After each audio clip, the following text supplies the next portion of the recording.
Hello, everyone. Although there is a strong resemblance, I am not Jim Huber, and he is in London on vacation, which is a tragedy.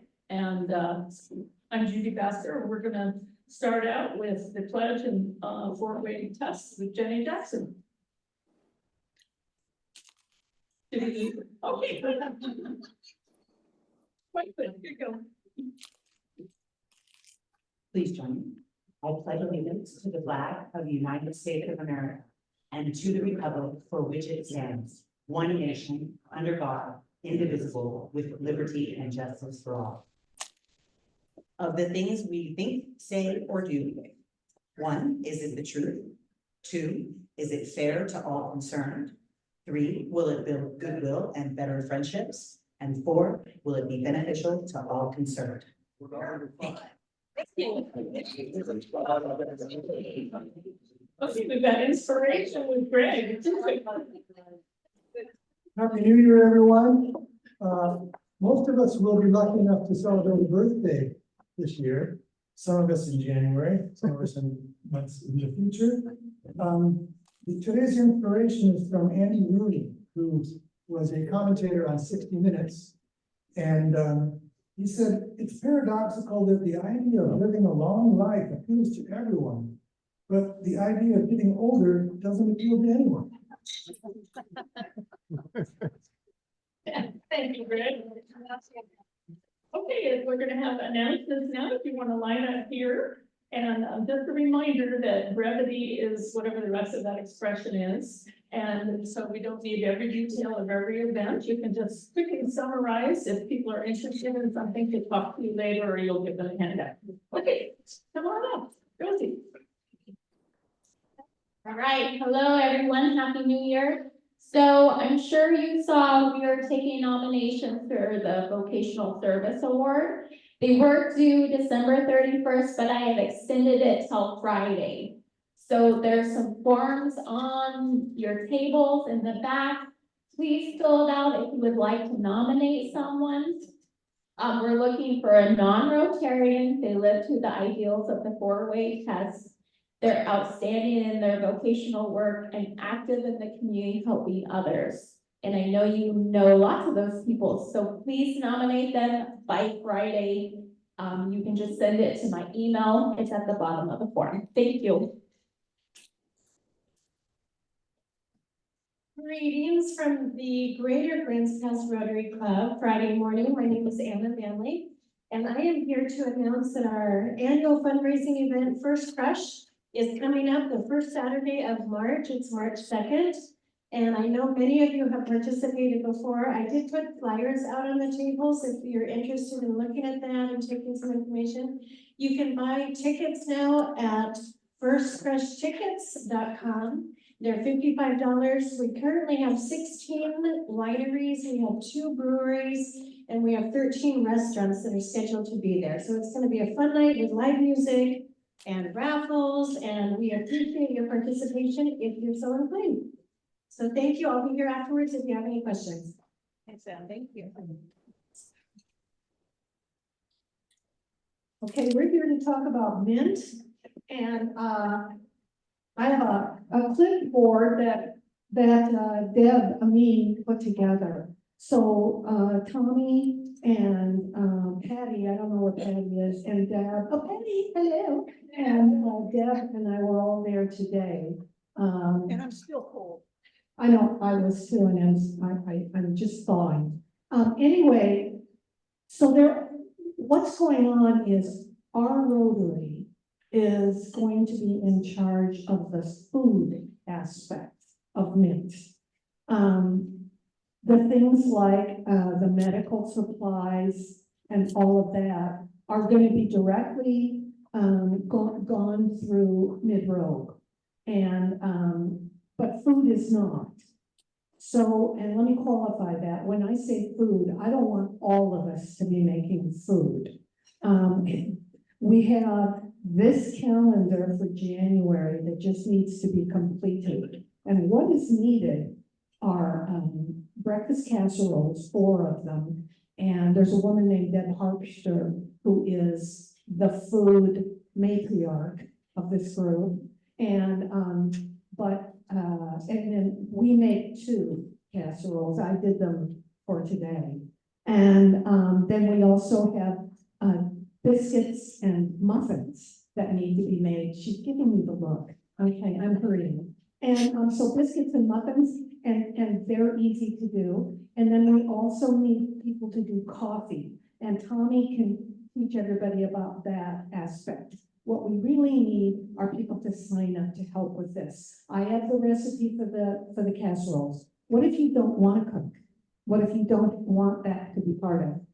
Then if you would please, donate some money each, month, each week, whatever. It costs us about $100 a week to do this. So, if you're so inclined, you don't want to cook, but you want to contribute in that way, let's do it, because these people are so appreciative and it needs to keep going. And, okay, and don't forget, we need dog food for the puppers. Thank you.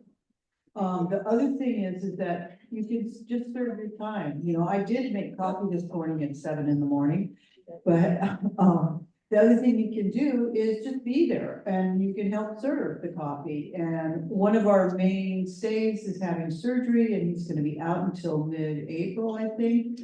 So anybody that wants to help can help in a variety of ways. So there's making food, there's, making money, you know, giving money, and, just being there and serving. You know, it's kind of interesting to me to be able to talk to some of these folks. So anyway, I know Judy's getting that. So if you would like to donate money, you can do it, just put it, just say it when we do our happy bucks, sad bucks. And, I will get a pool of it together and we're gonna distribute it to the people that are doing the food. Okay? Thank you.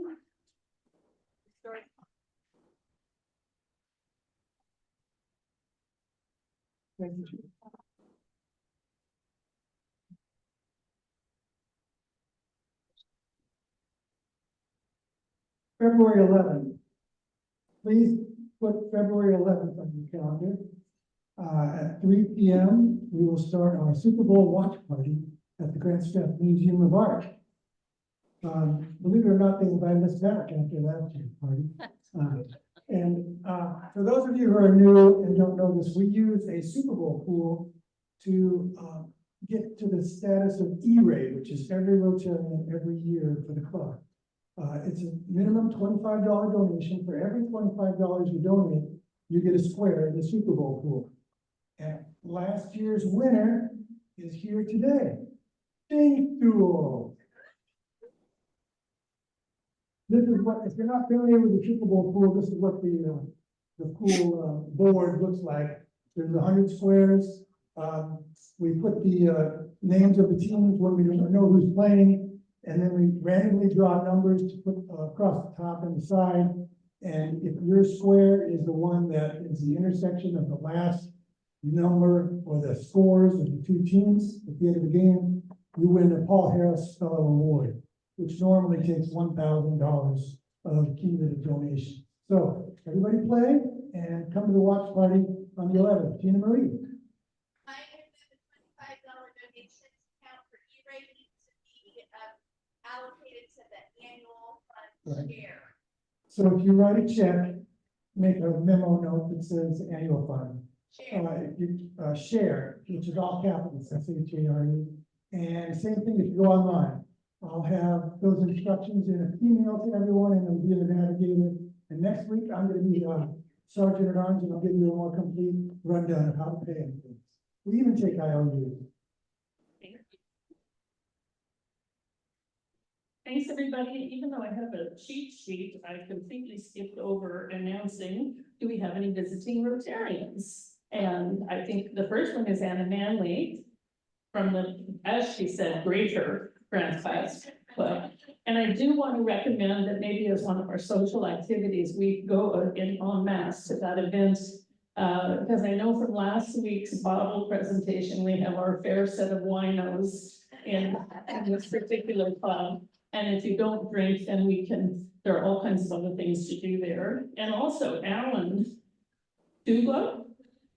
Say hello, he's visiting, a former member.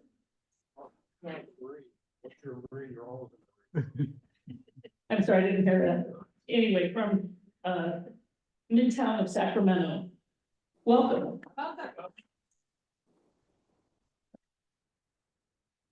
I'm going to make another quick announcement about the District 5110 conference, not this year, but in 2025, which is going to be in Grants Pass, May 16th through 18th. So it's 18 months away. It's the first time that in at least 40 years that the district conference has been held in Grants Pass.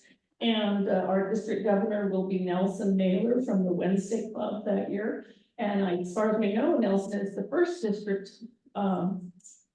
governor from Grants Pass in the same number of years. So we want to be supportive of that. And there are a bunch of committees and assignments. We want to show up en masse to that as well and help feature Grants Pass. So I'm on the committee and so is Kirk, and we'll help you with any details.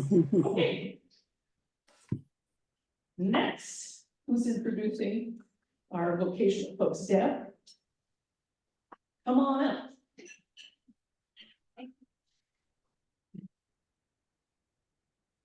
It is truly a pleasure to introduce this duo. I got to know Greg and Mary through the work that they were doing with the Hillcrest House up by Alter. And I visited, I dropped off a wreath and some cookies over the holidays and met some of the ladies that are there. And tell you what, there's a lot of gratitude in that house. With no further ado, Mary and Greg.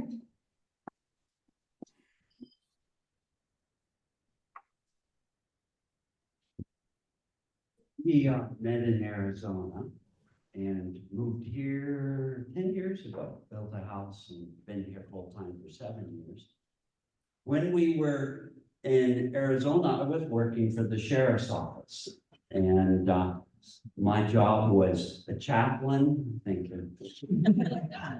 I was chaplain over the ministerial needs of 10,000 inmates. So to do that, I had a staff of 10 people, 400 religious volunteers, and 200 volunteers who were doing programs such as 12-step. In that process, I met my wife here, Mary, in jail, in one of the jails. It's a I do wear stripes well. She wasn't. She wanted to do volunteer work, and I was 42 at the time. My brother, a few months earlier, said, "You're not married yet." I go, "No," and he goes, "How often do you date?" He said, "About twice a year." And he goes, "Pick it up, pick it up." And so she was at the session wearing a purple ring on her ring finger, and I thought, that doesn't mean a whole lot. So I reviewed her criminal history check, and knew it was a good possibility. So we got a slideshow we put together of family, and we'll talk about our lives as it goes along. Oh, maybe Mary do you want to add anything right now? Yes. I know that this is vocational, and for us vocational, we have been married 26 years. And for us, it's consisted of faith, family, and community service, to which we worked for the sheriff's office for decades. And so that entailed a lot of public service. And that's what's bringing us to Rotary now, is to do public service in our community. So this is a picture of our wedding with Mary's parents and 2 of her kids. I came into being a step parent and came from this man and woman, my parents, that was their father. This is my great grandmother, who she lost her first husband in the gun battle, traveling from Iowa to Wyoming on a stagecoach. And he came home with gangrene from a shot in the leg, and then she got remarried, and my grandmother's in her lap. She was very feisty, please. Sometimes I would have to tell her how to do things, but I'd have to capture her. That's me picking her up. And that's my parents, and me as a small boy and my sister. My dad somehow wanted to do this, I didn't. That's my uncle, and you can pause it there. He was my dad's brother. He looks sort of like, he's extremely bright, but for some reason back in Iowa, in the small town, they called him the village idiot. And it was a joke. And then he passed it on to me. I'm like, what? I don't like your title. But he had his PhD in education, just a great man. So we'll go on there.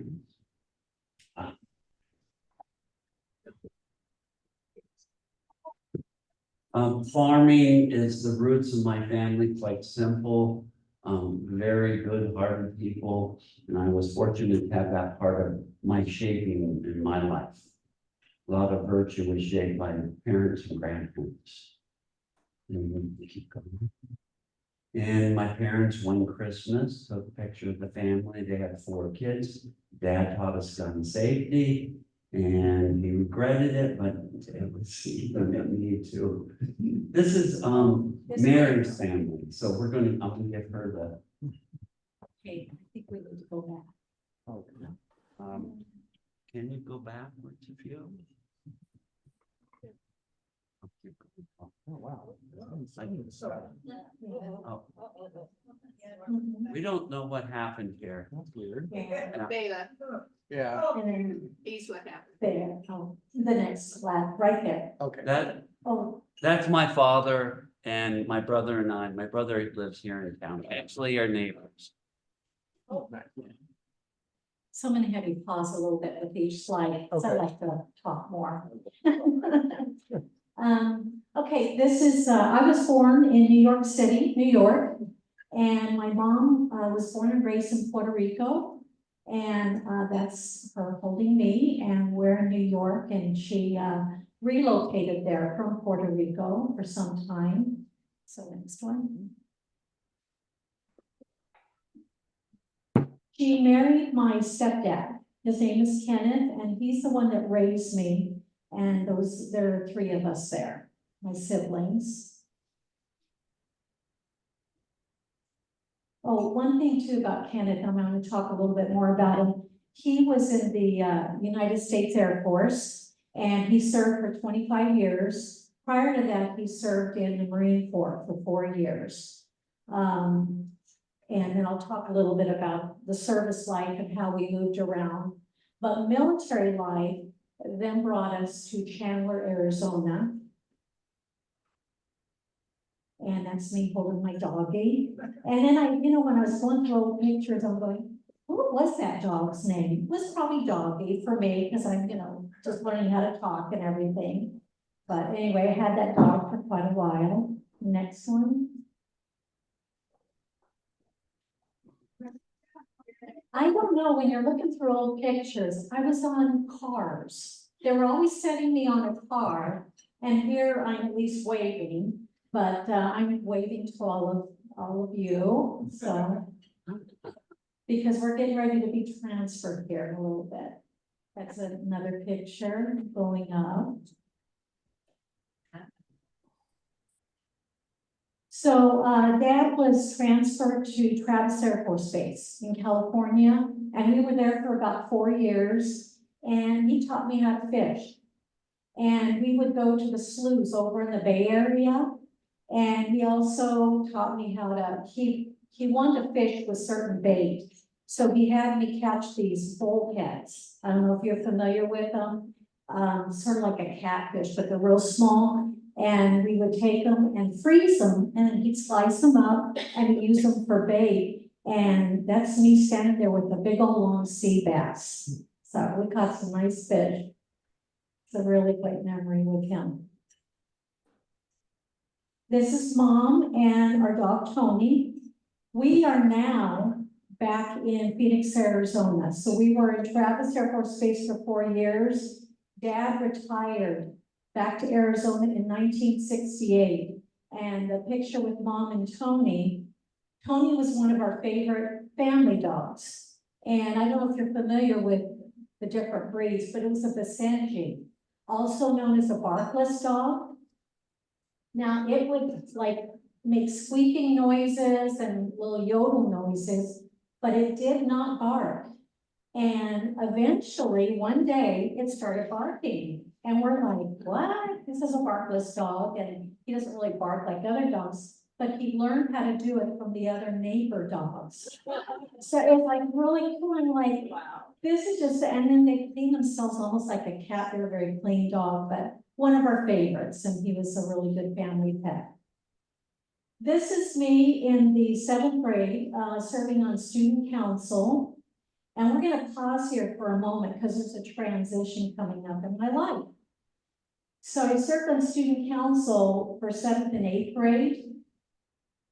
Now I'm making my way over to high school, and I had an opportunity to work in a summer program with the Maricopa County Sheriff's Office. A woman interviewed me, and we got along really well. And I had a high school boyfriend, and now I have a job, and things are going really well. Did I mention I had a high school boyfriend? Next picture. I was a teen mom. I was on my way to becoming a statistic, and not in a bad way, but in a way that there was concern. And the woman that interviewed me, so I went obviously to my parents, and then they're trying to help me figure stuff out. And I talked to, and this person I'm talking about, she was my mentor and my best friend. And she is 101 years old this year. We're still in touch, and she lives in Arizona.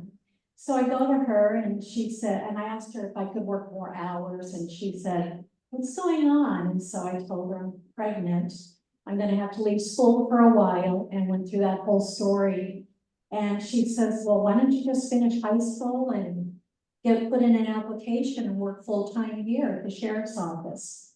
That's exactly what I did. I received a lot of support from my parents, but she brought solutions to my life. And she literally saved and changed my life with that and with faith and a lot of people surrounding me. And my son there, his name is John, and he's about a year old. And we can move along. So I'm working at the sheriff's office, and that started my 35-year career. Started in the records department, ended up retiring the last 3.5 years as a civilian commander for 911. I was in charge of personnel and operations for a 911 center, very stressful work. So I'm working at the sheriff's office. I'm talking to my mentor friend, and I said, I need to earn some more money. And she used to be a WAC for the Army. And she said, have you thought about joining maybe the Air National Guard or something? And you can bring in a little money each month. So I enlisted while working at sheriff's office. And then I got time off to go to basic training at Lackland Air Force Base in San Antonio, Texas. And so I served from 75 to 77. And next one. And this is a generational thing that we had together. So my dad is on the left, Kenneth, I'm on the right. And the 1-year-old boy, he became a Marine. So just the value of people bringing solutions to life is just huge, because I was pretty lost in those days. Okay, next one. Isn't he handsome? So this picture is going to mark 15 years. I married a gentleman in law enforcement. We were married for 15 years. We have 2 amazing kids. You'll see them a little bit later. And he's now deceased. We were part of a rodeo group, and we went around the Western United States. And he loved to team rope, and I did a lot of barrel racing, and then also did some calf roping, some breakaway calf roping. And there I'm doing a ride at the Arizona State Fairgrounds, and that was, says 90 on there. So I was 34, 35 when I made that run.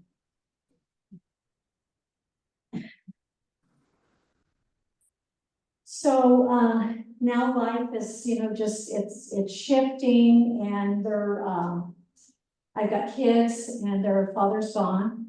And so I did some travel with my church group and we went over to Israel. We did Rome and Israel, went to Jerusalem. And,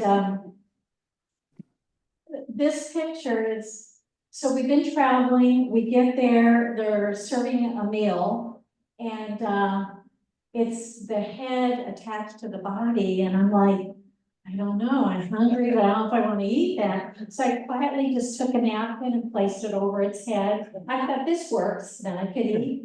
And then I looked around at our group and everyone had basically done the same. So we were like so hungry, but it's like seeing the whole thing on the plate. But anyway, that was a really good reset in my life with some wonderful friends and people that I was in community with. Okay, next. Each day is a brand new start.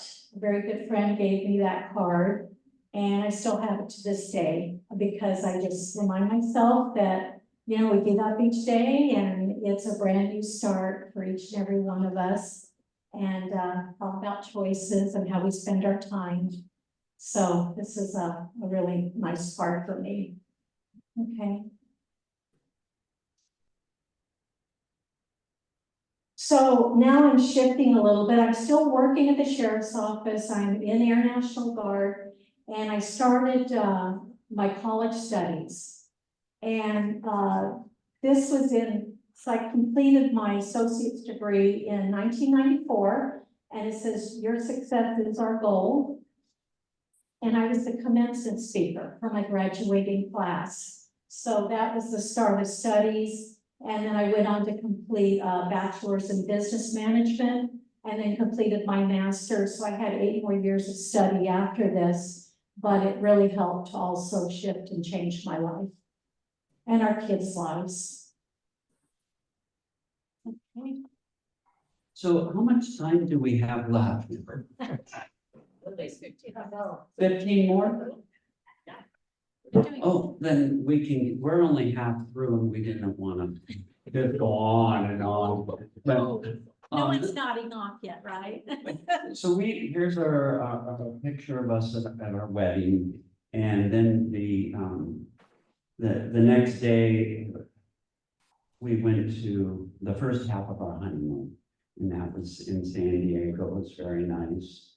And then a few months later, we went to the second half of our honeymoon. And if you go to the next slide, it is, this is a picture at the top of the Grand Canyon. And I'd asked Mary, actually a year ahead of time, hey, do you want me to hold the spot? I organized a trip down the Grand Canyon for 20 people. And she just thought, oh. I hardly know you. We'd only known each other 2 months, but we went, that's my uncle who got his PhD in education. He was a part of our group. And then we got down to the canyon and walked all the way down and got to the bottom of the canyon, and Mary noticed something. You want to tell them about it? So we hiked down 10 miles and we had backpacks. And, Greg is saying, just make sure, you're going to be going down 10 miles and not to pack too heavy, blah, blah, blah. I'm going, I got it. And I was doing walks and preparing for this. So we get down to the end of our 10 miles where we're going to pick up the rafts to do whitewater rafting. And I'm looking around, I'm exhausted, I'm in fairly decent shape. And everyone else looked so rested. And I'm going, oh my gosh, that walk really just kicked my, and I'm like, I was really tired and everything. And I'm going, hey, where are your backpacks? And they said, the mules brought them down for us. My parents taught me to be frugal. And so we saved $50 each by bringing our own backpack. That's $100, that's nice. Well, let me tell you, being frugal is a value. And I remember about 2 months into our marriage, we were living in Mesa, Mary and I and her son Robert. And I said, I'm gonna go get something to eat at Burger King. Do you want anything? And we got Robert's order, and then Mary ordered. She goes, I want a Whopper Junior with cheese. Whopper Junior with cheese. So I got in line, the drive-through. I saw, okay, there's Whopper Junior with cheese, made all the orders, got home, Gabe pulled it out, and Mary goes, they forgot the cheese on my Whopper Junior. I said, oh, we have cheese in the refrigerator, and I saved 40 cents by not having to put it on the Whopper Junior. And tell them what happened then. Not my finest moment. I said, what? I said, you know, you could have ordered it with the cheese. He said, I could have lied and said they forgot. I said, well, that's a good point. I was very upset, and I took the hamburger and I threw it away. And my son just sort of looks at us like, what is up with these two? This is the youngest. At this point, I had gone down and was sitting on the floor in humility. And I'm thinking to myself, the hell with marriage. I'm gonna drive over to my parents and tell them it's over. And then they'll go, what happened? And then I thought, they're not gonna accept that. So we learned of conflict of values in marriage. And this book here taught us 5 different love languages. One is service. I was doing this a service to her, saving money for retirement. But another love language is Words of encouragement, service. yeah, but I forgot to do the encouragement by honoring her request. So, you know, and it's not to come across as well, yes, what you want, or somebody's asking what you want and they don't fulfill that, or you have an expectation, or it wasn't like that. How many of you really, when somebody asks you what you want, I mean, whether it's food or anything, how many of you want your request honored? Yeah, so, you know, we just learned a lot about each other through communication. And it's like, well, you know, but if you asked me, if you didn't ask me, I would take what you brought home. But you asked me, and that's where it went. So we learned a lot about each other in that exchange. So some of what we learned is one of the ways we volunteered in the past. We used to speak to engaged couples and would tell them this story. And how many people would come up to her, mainly women, and say, my fiance's done the same thing. You know, we're at the ball game and I say, bring me back a hot dog with mustard and relish, and he comes back with a plain hot dog. And it's a lack of Consideration and honoring that. So we talked, we could tell you other stories about that. We do have to finish. Well, I'll just do one. So we went to a fellow employee at the sheriff's office graduation, and it was from a small college in the Phoenix area, satellite campus. And they had the graduation at a local church. It was very, very hot. So we went downstairs and This story. and there's like 10 of us in a circle talking. And I had just walked up with an ice cold thing of water. I'm drinking it. She goes, oh, that looks so great. What good, great. Would you get me one of those? Yes, my master. Yes, I'll get that for you. It was a long ride home. It was like 45 minutes. You can only imagine. I had things to say. Did you do that in front of our colleagues and everything else? So, we've learned so much about each other. Yes, we'll go on. Yeah. We'll go on with a few slides here because we're moving on in time. Just let them run through. We'll comment on a few. Oh, this one, That's okay. Mary's family. This is John, that's in the Marine Corps, and that was his family. And just keep in mind, all these kids Our now son. have kids, so we have many grandchildren. Mary's family. Grandkids. So we when love I was there, we have, I when- taught them to fish. when I retired in 2007, and I've done things since then, but, God, what an honor to be able to just, be with our grandchildren, and we were with them large part of our life before we moved here to Grants Pass in Arizona. So anyway, they're just pretty terrific. The one on the left is Mary, spelled with an I, named after the grandmas, and the right is Jordan, and belongs to our daughter.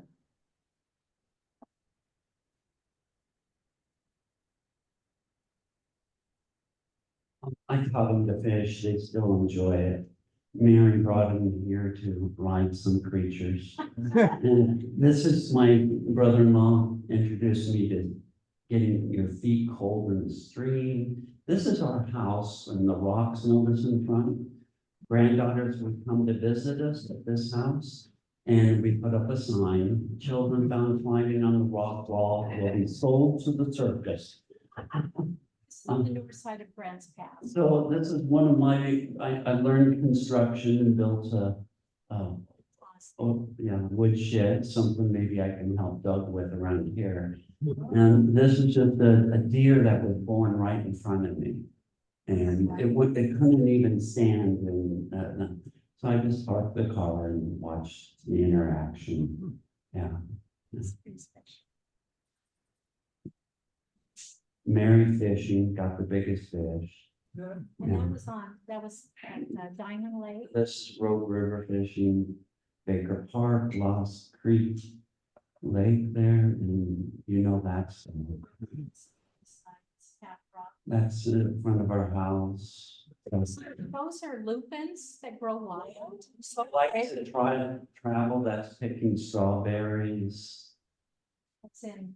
That's up in Yellowstone, that buffalo walked right past Mary. That's on the McKenzie River here in town. Again, the McKenzie River. Enjoyed going there. Went on a cruise with my dad. And that's him. He just passed away 2 years ago. There the two of us are, I don't remember where. But You're at Riverside Park Riverside Park. with the Oh, Clydesdales when they were here. that's his 91st birthday.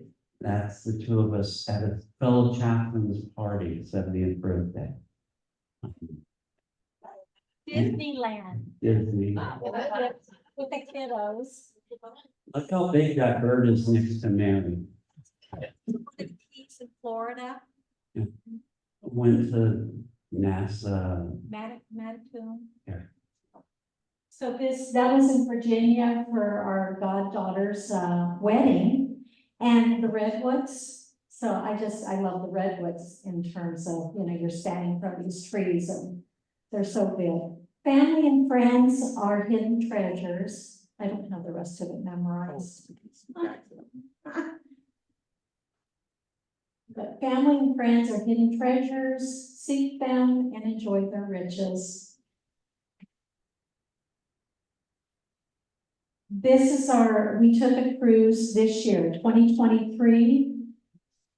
And this is the induction with Doug. Got to meet Bev and all of you, just been wonderful.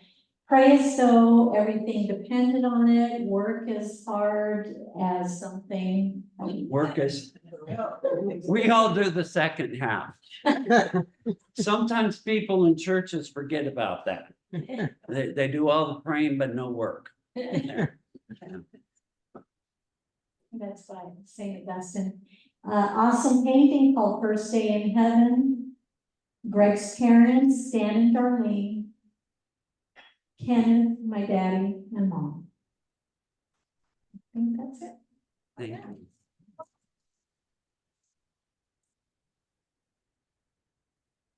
Wow, thank you. We have a couple of real winners. Do we have some questions for these guys? Oh, well, welcome to Rotary. We're still happening. Oh, question. We got one question. What are all 5 of the love languages?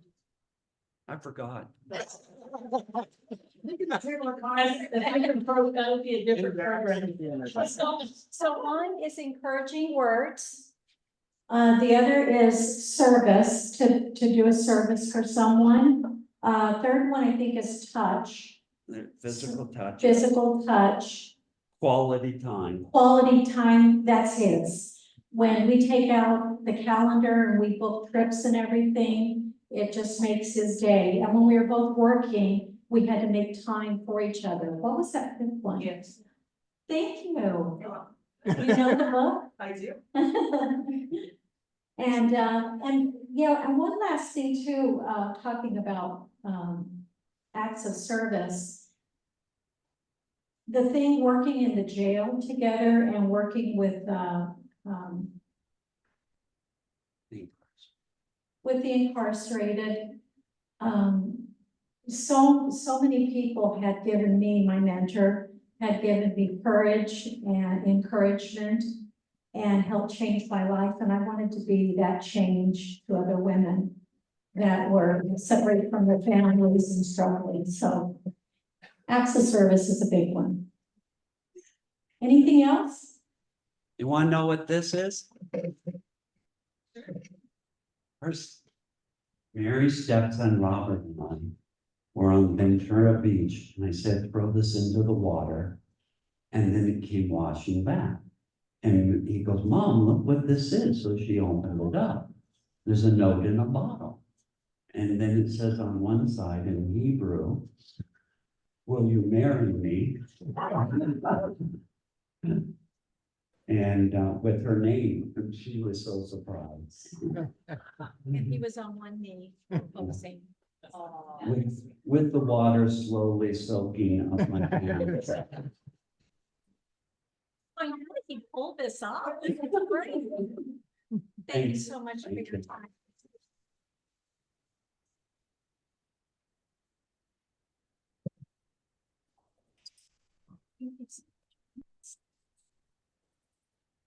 Well, that is fascinating. We have such a rich community here. I think Dawn Welch is gonna be our sergeant today.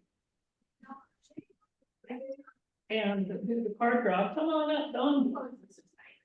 Oh. Well, this is all gonna be about New Year's resolutions, and I would say that Greg and Mary's life resolution is about service, so welcome. We're really happy to have you. It's a very wonderful story. So I'm gonna talk about New Year's resolutions, kind of trite, but you know, you might as well. It is the 4th of January. Give you a little history, some kind of interesting facts, and a few other things related to it.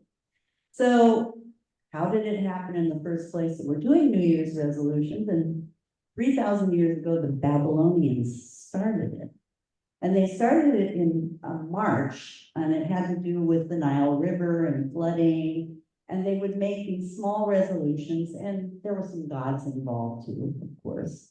But just little ones, like I'm going to pay my debt to so-and-so, feeling that that would make a difference in their lives. Well, so that was fine. And then about 46 BC, Julius Caesar got wind of this and thought, well, shoot, I think this is a pretty good idea, but I've got to change the date. So he said, we're going to do January the 1st. It's going to be in honor of my gods. And, you know, we're just going to do our resolutions then. So he kind of stole it a little bit. And then it didn't catch on very well until about 1500. And now it's the Pope who thought, hey, this is a good idea. I like this resolution thing. And I'm liking January the 1st, but we got to cut out the Roman gods. So we're going to say January the 1st, it's going to be our resolution. And because he was a guy who had a lot of power, he was the start of the Gregorian calendar, which we now celebrate. So what are a few statistics? What are the most common goals, do you think, for resolutions? They're pretty normal. Exercise, Lose weight. eating healthy food, losing weight, and managing your money better. Those tend to be the ones that people most do. 41% of the people at the end of the year come up with resolutions, and a whopping 83% are done by February. So what do we do to keep those resolutions going? Well, experts say, number one, would be to share your resolution with other people, because what's more embarrassing than to fail in front of your friends? So do that. Make it realistic. And I was thinking about this, like, this has been one I've said before, I'm not gonna eat any dessert. Well, that's kind of general, but the other thing is, it doesn't mean, I'm not even gonna eat 1 grain of sugar for a whole year. No, maybe cut back 1 dessert a day. That'll do it. Okay, and forgive yourself. Every once in a while, you might mess up. Maybe you're busy or you're stressed and it was a day you were gonna go to the gym. And it's like, I don't have time, I'm going to the donut shop. Do it and then forgive yourself, start all over again. And the other one is be specific. You know, for many of us, it'll be like, okay, I'm gonna exercise every day. Well, maybe be more specific. I'm going to go to the gym 5 days a week. I'm going to spend 20 minutes on the treadmill, something like that. And that should make a big difference. So what about parties? As it turns out, you know, we think everybody's got to have a party. That's not necessarily the case. About 60% of the people are either with their family and friends or they stay at home.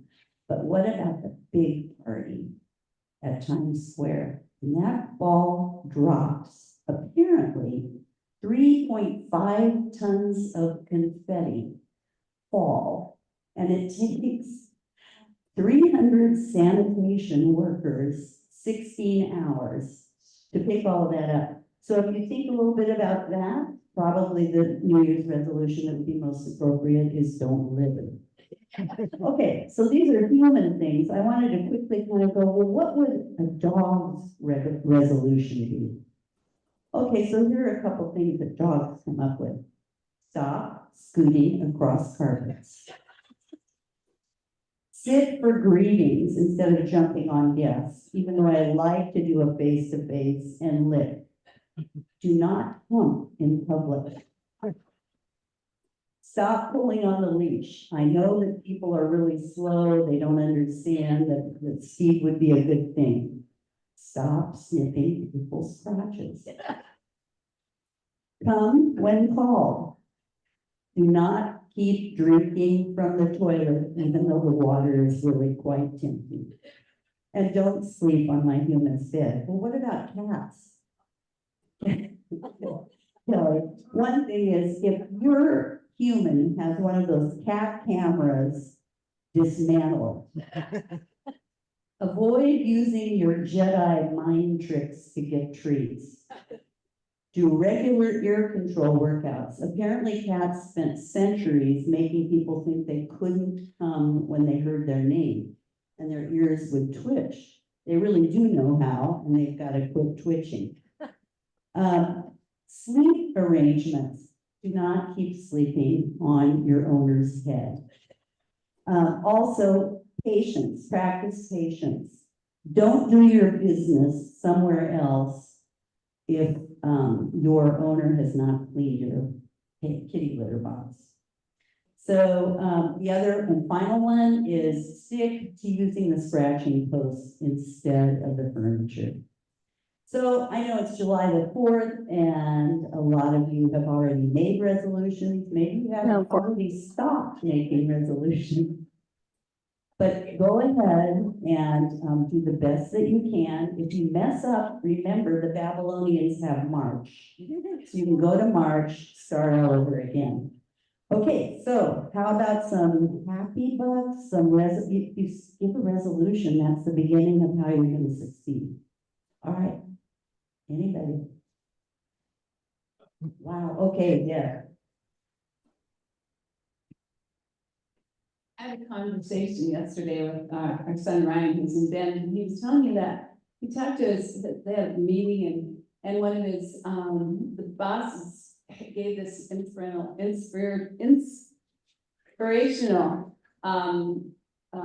little talk, and it was about figure out who you're surrounding yourself with. Who are the people that you spend the most time with? And are they the people you really want to be spending time with, and why? And think about that and be intentional about it. And I thought to myself afterwards, and I was in a meeting last night, and people were talking about resolutions, and I thought, you know, that intentionality piece is probably a kind of a good watchword that applies to just about everything. The other thing I heard was, find what nurtures you and serve that. Because so often we think about everybody else and what we should do to be something different for everybody else, and we aren't as kind to ourselves. So that would be my, I guess my resolution. And, a second, because I forgot to give this information to Kelly, my resolution would be try to remember the things that you're supposed to do or write them down. This is the tag on the mid program. If you have, if you got your food handler's license, if you got food handler's license, it's a whole different problem, right? But if you got your food handler's license back when we worked with Asante, it's still good. It's good. Will be good through September. So if you're making food and you already have your food handler's license from then, you're good to go. If you don't have one, it's really easy to get on OHA site, $10 and a little test and you're good to go. And how you,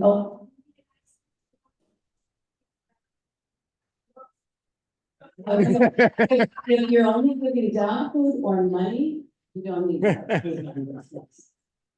Thank you. Happy New Year. Awesome, Don. And it's really January for today, not July 4th. Oh.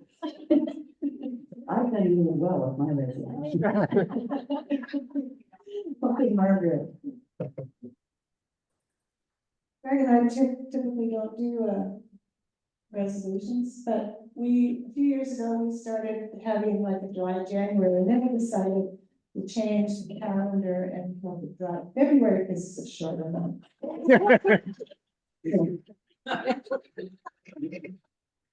See, you practice being realistic. Patty?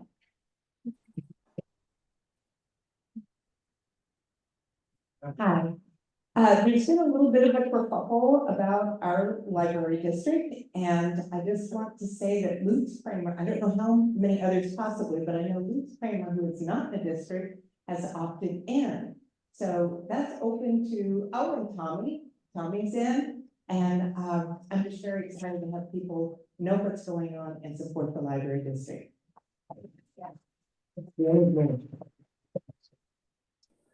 Others.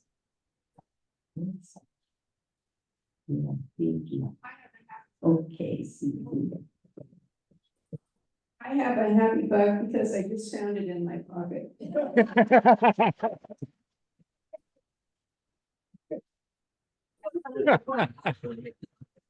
Valerie.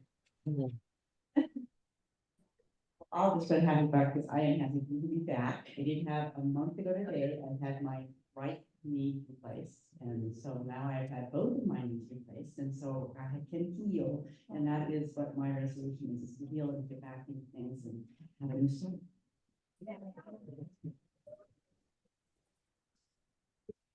Is that it? Well, should we draw the cards? Where are they?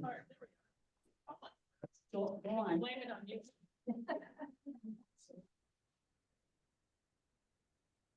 It is the 9 of diamonds. Yeah, that is. Thank you so much, Dawn. I'm gonna, before we wrap up, just announce my resolution, which is to never let Greg Millard take my order for her day. No wonder I'm single.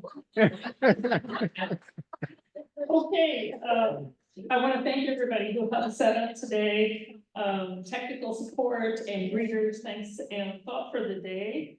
This comes from the 12-step world, and this just meant so much to me when I first read it. And I'm gonna read it twice. Rarely does relief come from confessing the sins of another. Rarely does relief come from confessing the sins of another. Have a great week, and we'll see you next week. Bye.